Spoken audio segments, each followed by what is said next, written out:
बच्चे सड़कों पर हैं और उनका जेन्युइन डिमांड है। पिछले 7 साल से जो भी जेपीएससी का एग्ज़ाम हुआ है, जेएसएससी का एग्ज़ाम हुआ है, सीजीएल का एग्ज़ाम हुआ है, अब तो आ रहा है कि सबों में करप्शन है, सबों में पैसे दिए गए।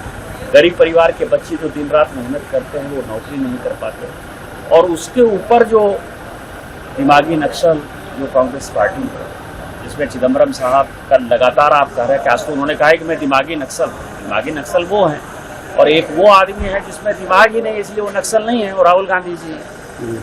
लेकिन ये सारे लोग मिलकर जो झारखंड के छात्रों के साथ अन्याय कर रहा है, इसको जनता देख रही है, झारखंड की जनता देख रही है। और झारखंड जो है किसी के भरोसे नहीं। आपको पता है कि तिलका मांझी, सिद्धू कान्हू, बिरसा मुंडा, भगवान बिरसा मुंडा, इसकी यह धरती है। जब अंग्रेज से हम नहीं डरे, ये छोटी मोटी पिद्दी सरकार से हम क्या डरने वाले हैं। हमारे लोग जो है संघर्ष करेंगे और सत्ता से उखाड़ेंगे।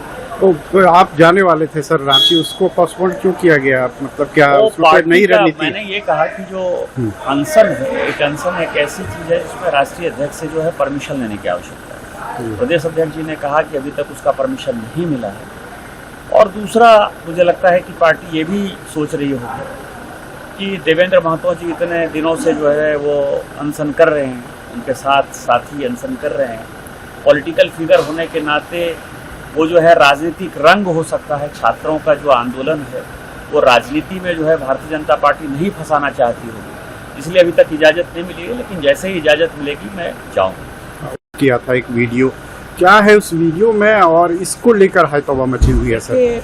ये राहुल जी और सोनिया जी एक दूसरे से बात कर रहे हैं और उसमें लगातार जो है उन्होंने कहा कि नहीं, हम ऐसा नहीं कर रहे थे, मल्लिकार्जुन खड़गे जी बीमार थे।